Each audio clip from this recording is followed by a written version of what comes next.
Oh, it's nice. There's that clash there. They're just so juicy.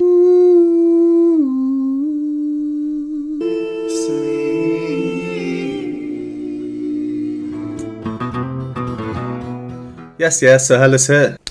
It is December, and today is my first Christmas song reaction. Not only that, but it's my first Pentatonix Christmas song reaction, not only of the year, but of all time. This is a live recording of Silent Night. Silent Night is probably one of the most famous carols in the world. It's about 200 years old. Very, very, very relaxing and calming. Now, Pentatonix being Pentatonix, who knows what they're going to do with it? Are they going to go nuts with it? Are they going to keep it calm? Who knows? And I guess there's only one way to find out. Let's get straight into it.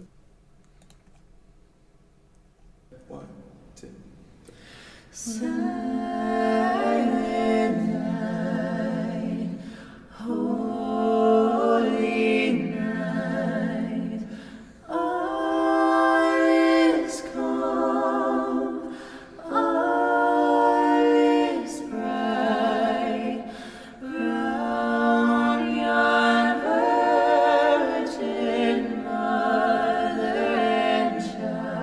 Very traditional so far.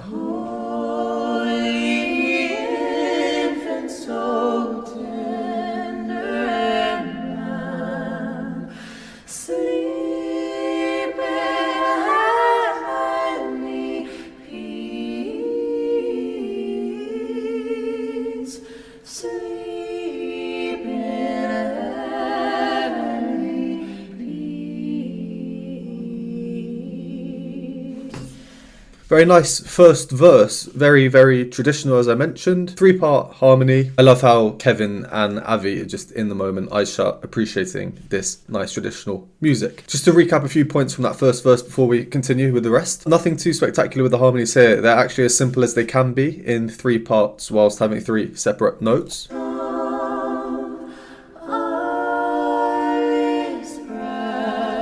See, it's ending on the tonic triad. The first sign we had of some kind of harmonic funkiness was here. That line there by Mitch. Mitch's part is... and Kirsty's part is... and it's these notes here. So this is Kirsty. And Mitch is going... and the clash comes... these 2 notes. So Kirsty has and Mitch. There's that clash there between. Tiny bit of funkiness. I'm sure we'll get much more later on. I mean, I'm guessing so, unless they stick very traditional all the way through. Then here, I've noticed that they're all breathing together before the word peace. Now, typically, that's very unconventional in terms of phrasing with singing, but they're doing it all together, and it works really well here.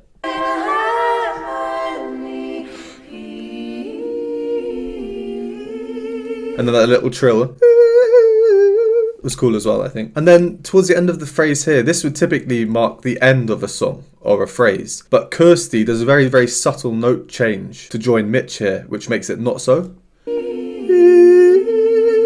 So Kirsty goes, but if she just held on that original note, that there is a very, very nice ending, a nice cadence, if you will, like a harmonic pattern to end a phrase. But we keep going. It's that little subtle change that she did, which means that we're going to keep going. Let's carry on to the next verse. I like the traditional entry.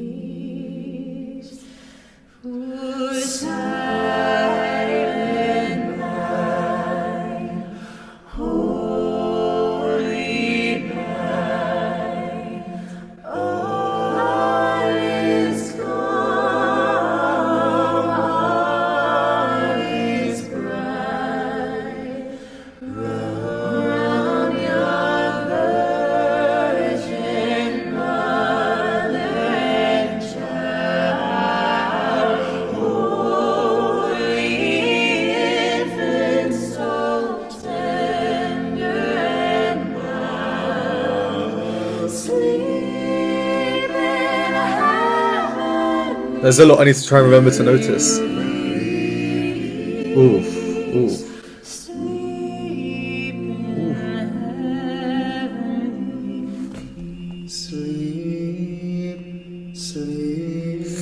That would normally be the end of the verse where I was looking to pause, but it seems like they kept going, so I have just stopped here to just recap a few things that I noticed from that past 30 seconds or so. First thing, Kevin singing in 5-part, 2014. Cool. I love to see it. I'm guessing there'll be no beatbox in the end, which makes sense. As I said at the start, before we started, it's a very, very calm carol, so completely makes sense to not have a beat in it. I'm going to play about 10 seconds of the passage here, and firstly, Kevin is a man possessed. You'll see what I mean by that. Watch Kevin. Then listen to the clash between Kirsty and Mitch, and then finally a clash between Kevin and Scott.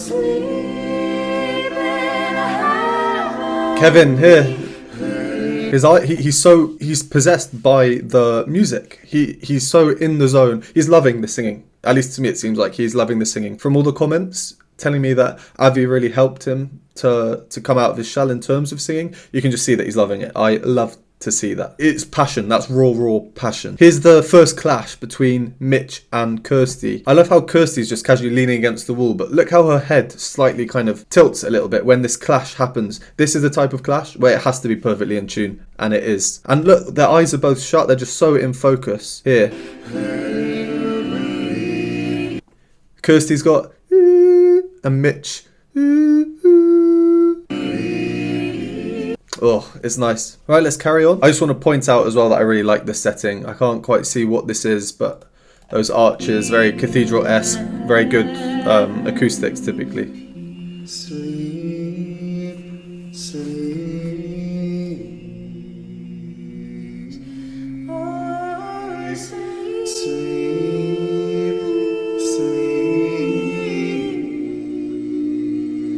Kevin's part.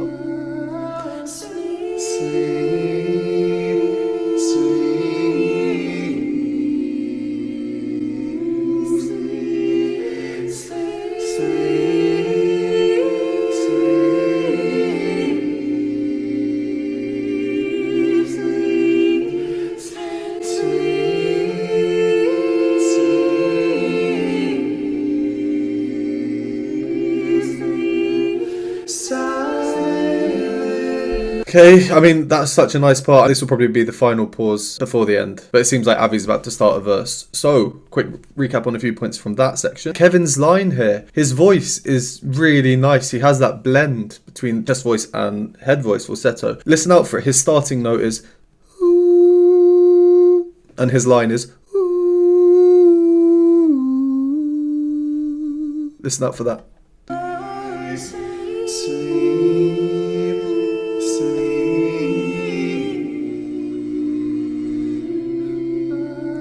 And I just noticed as well, I think Scott is thinking the same thing as me. Look at Scott's face here when Kevin sings that line. That is appreciation of musicianship if I ever saw it. And these chords are just so juicy. They're so nice. In my opinion, it's actually Scott's part that is integral to the juiciness here.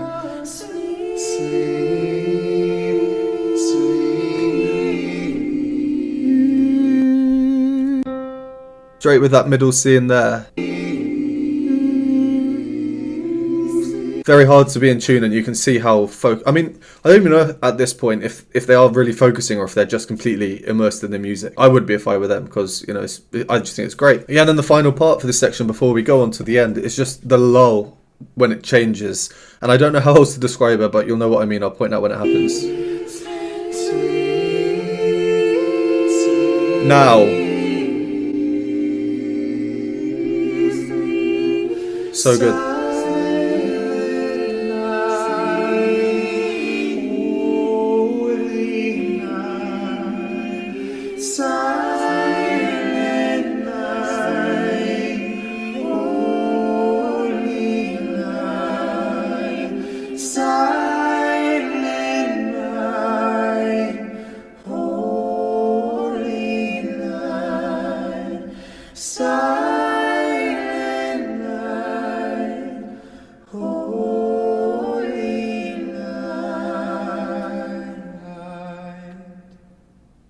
Really quite lovely, that one. Really nice arrangement, so well done. It didn't detract from the carol that everyone knows in the sense that it's really calm and lulling. Great setting for it. I'm really getting quite into it. When I'm speaking, I'm starting to get goosebumps. Not too much more to say, really. Avi ending with the solo, very nice. One final thing is the enunciation. Traditionally, in a choral setting, so like church choirs and stuff, you'd really enunciate the T. Silent night, holy night. But here, you know, it's that conscious decision to modernize it and not silent night. It's almost like a compressed D sound or something. Yeah, really nice all round, I think. Let's leave it there. As always, thank you very much for watching. Would appreciate a like, subscribe. Stay tuned for the month of December to get more Christmas songs, because now's the best time to do so. And I will see you next time.